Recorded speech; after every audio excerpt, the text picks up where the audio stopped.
pastor, I planted a church a couple years ago here, hit a brick wall. I went from a funeral home to here to 126 people. Third generation preacher, grew up in church. That man right there could tell you, we started preaching together as teenage preachers. He was a year ahead of me, I was a year behind him. I've been around church all my life. The Lord told me to come here and plant a church. Came here, I'm crazy enough to believe God and do what he said do. I tell you, church planters here, they have 2 C's. The first C, you must be called. The second C, you must be crazy.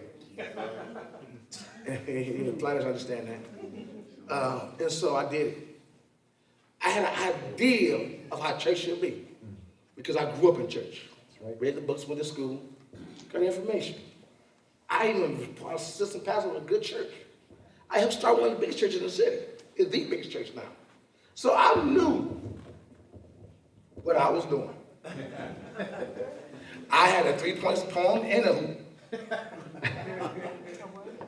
Couldn't sing though. Can't sing to this day. Lord knows if I can sing, I won't be in church right now. I'll be doing for ladies only concerts. I told you I'm just crazy like that. And so, watch what happens here. I started a church. I made it out of funeral home with college kids. That's a whole different animal. That's a whole different sermon lesson. Made it from funeral home to here. We did outreach. Got a band. Got musicians. It was going. Woo! We danced. We hollered. We having a good time. Having revivals and conferences. But nobody's life was changed. Hit a brick wall. Had some folk had some infidelity issues and other issues. I had to sit some people down. I stopped doing outreach. I said, let's not focus on music and let's do this. I went down to 2 or 3 people. Judy, I remember she was there when we went down to little nothing, and it was rough.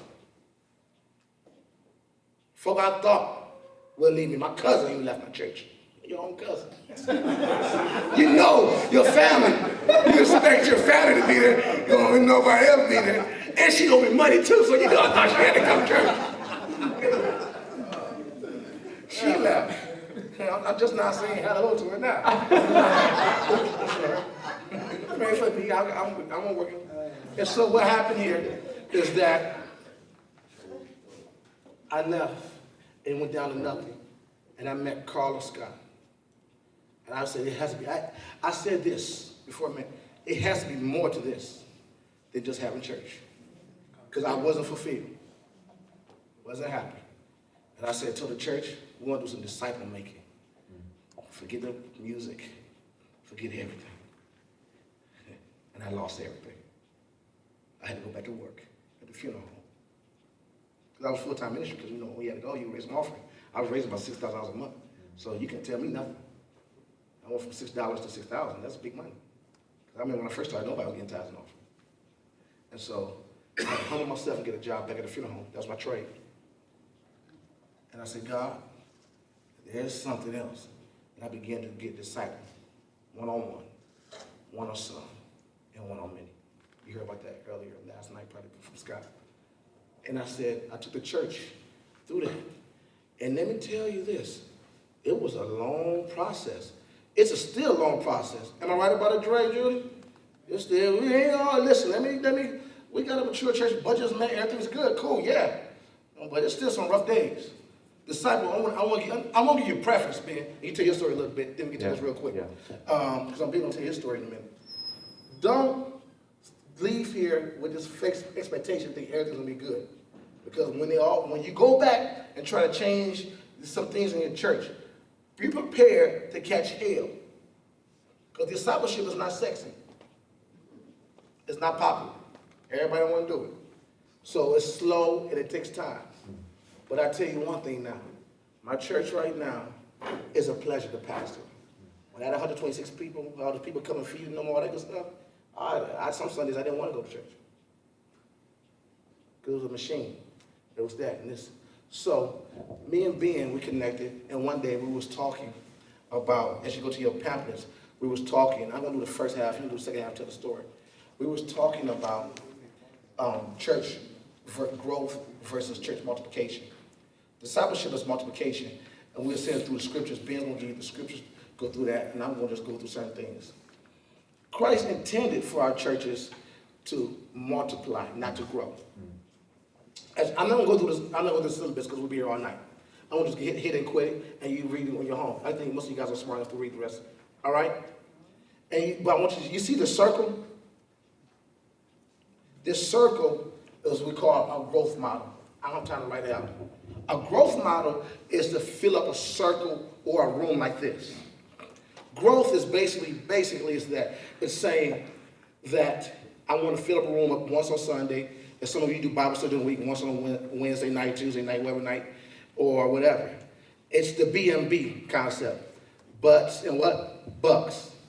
And so the win of that is kind of egotistical. Because when I lost everything, I was in depression. And Ben raised a question. I remember we had a question.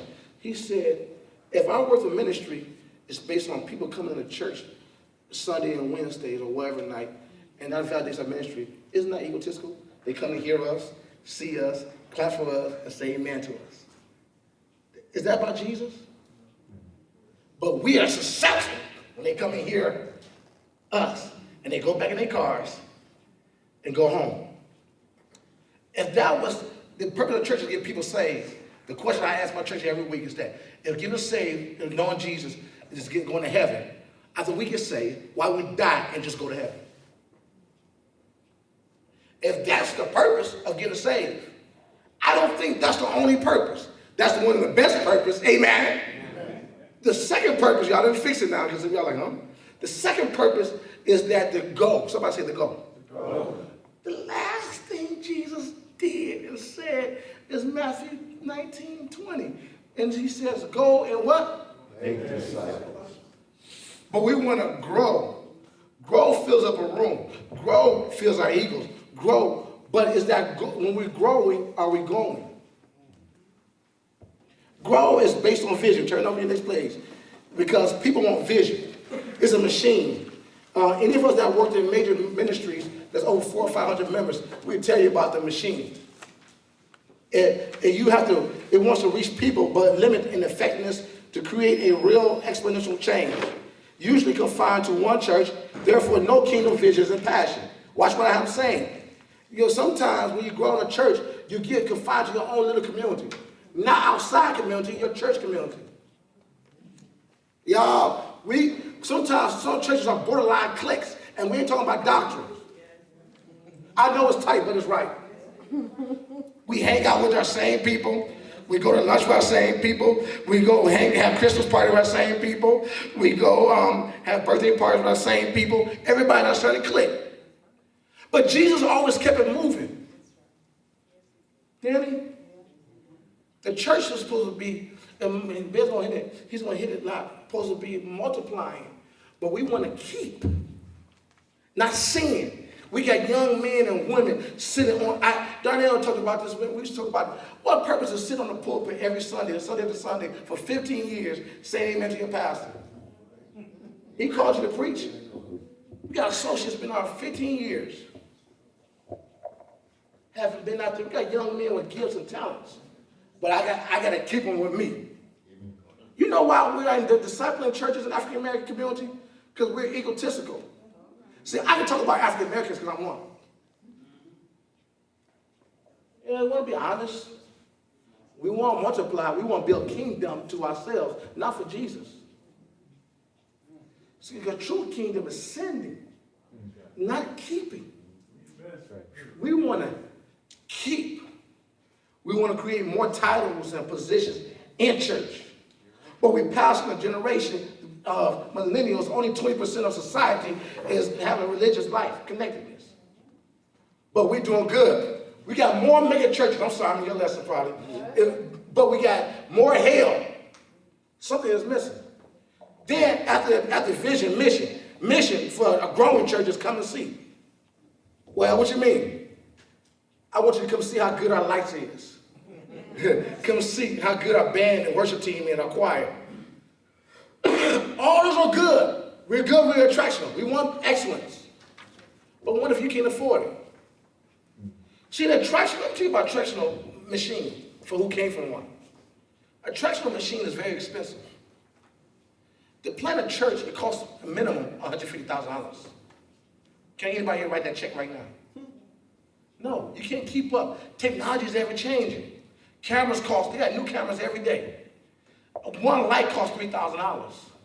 A state-of-the-art keyboard costs $2,000, $3,000. It's always going to get more and more and more. Keep, right? If our vision is to get more stuff, are we doing what God said do? God's purpose for man goes back to Genesis 1:26, right? To be his image on earth. They have dominion on earth, not church. Dominion is not about having bigger buildings. It's about building people. Then multiply. And he goes into that after I through. Shepherding. Now, if you're doing a growth model, shepherding is program-based. Somebody say program. Program. This week I got this. This week I got that. Next week I got this. Next week I got that. It comes to us for care. It's all about coming to the building. It's all about coming to the building. Y'all following me? Community depends on how many times you come to a hub or a building. It's all about stuff.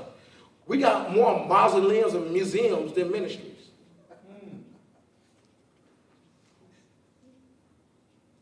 Zion talked about that in the breakout session about buildings. He talked to you pastors about that. We're concerned about buildings. And our people are not concerned about that. We got people concerned about how they get gas to church. How they gonna feed their kids. They dealing with hearing voices at night. Girls figure out how she has to sleep with a man and pay rent. That type of people stuff I deal with.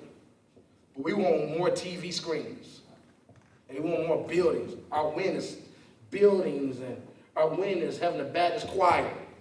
Our language, we talk about this language in church. We don't send them when they come to church. They don't understand the scriptures. They don't understand all this. They want help. But we talking about pay for pastor's anniversary. I got a question. If your two biggest events is pastor's anniversary, church anniversary, or revival, and not outreach, what are we really doing? Look at your budgets. See, vision, growth model calls for that. Ooh, we got quiet. Y'all mad at me. Let me get out of here. I should be talking about chicken here. Yeah, thank you, brother. Leadership development. Let's go to leadership, and I'm out of here. I'll go to leadership, and I'm going to get out of here, Ben. You know, make it nice because they mad at me. We'll do it. Leadership development. Let's skip it. Institutional. Seminaries before ministry. First, let me say this before I go get any further. I believe in Bible college. I went to school. Amen? Before I started preaching, and I was 16, I was in college. My grandmother was the president of a college, Progressive Bible Institute. I had to go to college before I would preach for a sermon. When I don't get it. But some of these seminaries, if you understand the difference between a seminary and a divinity school, there's difference. And these divinity schools, they teaching same-sex marriage. You gotta be careful because they got an MD of a doctor, don't mean they're necessarily preaching the Bible. Be careful, amen? And there's some people who will never go to a regular seminary, but they go through some type of training of biblical counseling, biblical college, or online. They're still qualified, amen? We pride ourselves in, can I preach seminary? Next thing in that, limited option because nothing can surpass the pastor's abilities. The pastor has the biggest chair. The pastor has the closest parking space to the door. Nothing wrong with that. The pastor, I remember I used to hear stories mom and dad used to talk about the pastor used to come out of the house and eat the chicken first. Don't mess with the chicken. Move it on, everybody. That's right. Don't keep that. Pastor eat chicken first. Amen. I'm just joking. But it's pastor heavy, not people heavy. Let me get out of here. I don't have time to go through this. Success. Only a few can achieve. Get more into a circle. Enlarge the cart. Big the circle. Leads monuments. Celebrating men. Not Jesus. Celebrate. Methods that work which lead to pragmatism and frustration. I didn't write that. That's being right, so I can't pronounce that word. I'll be honest about it. Stuff I can pronounce, that's what I know. Amen? You know, I'm a boy from the hood. I barely speak good English. You don't put a big word like that. Money. Somebody say money. Money. Investment in ministry. Pour money in buildings rather than churches. We won't pay. I know a church talk to me, they need help with their money, but they pay $400 to a musician. I said, you better learn to get rid of that musician, go buy some tracks. I was going to church with no music. I realized in my church, this is my church, your church might be different, that I buy music to bring musicians in, they're like, because I'll say folk, they like music, but they looking for something different. People far from God don't know what good praise and worship songs are. They still listen to 2 Chainz and J. Cole. I don't ever know how I know that. Just right about it. D'Angelo. You know, oh, that's a grown for them, man. You got nobody D'Angelo. Mary Cole will get you some D'Angelo in your life. That's how I'm telling you. Mary folks sing for don't get no D'Angelo because it messes you up. We be backsliding. Don't get no D'Angelo, amen. That's too good. Man, seeing folks listen to D'Angelo lights candle and stuff. That's how you fall in sin, amen. I'm just telling you, I know. I'm just trying to help you. But watch what happens here. I told you I'm crazy. But watch what happens here. We pour money and stuff, cameras, and I thank God. Listen, but you should have the people. There's a time and place for all that. Yeah. But no sense of having lights, camera, and action, and you got a church that's not discipled. 50% of the people that I was reading a couple of weeks ago don't know the gospel of Jesus Christ. I challenge every pastor here Sunday morning. I want you to ask, do you know the gospel to your leaders? When you meet with your leaders, do you know the gospel? Lastly, but leastly, I want to say this, and I'm closing. The reason I believe in disciple making, and Ben's going to fix it, all the issues. I'll give you the issues. He's going to tell you. He's going to give you the solutions. The reason I believe in disciple making, it saved my life, my church life. My grandfather, God rest his soul, who I was born the same birthday. He told my mother I was going to be a preacher. I was born on his birthday, and I am, and I was. He retired, he was in a wheelchair. But the last thing he did, every Saturday, he got me and 3 or 4 other young men together on his porch and taught us the Bible. I didn't know what he was doing to a couple of years to this year. He discipled me. And the reason I've had a lot of issues in my life, y'all. Family wasn't perfect, even though I was a preacher's kid. All that stuff going on. But because I was discipled by my grandfather, that saved my life. Wow. And people say, why are you in church? And I look at how I grew up into the church because they put that seed of Jesus in me. That's right. And I look at Darnell, who was discipled through our church Christian education department and other people in our churches. We're not talking from Scott and Zion. We're not talking from program in place, but we're talking about what we live out every day. The goal of today, and I disciple daily. I meet with our men once a week if I can when I'm in town, or when I get together later, is that disciple making won't be a program, but it'll be a culture change.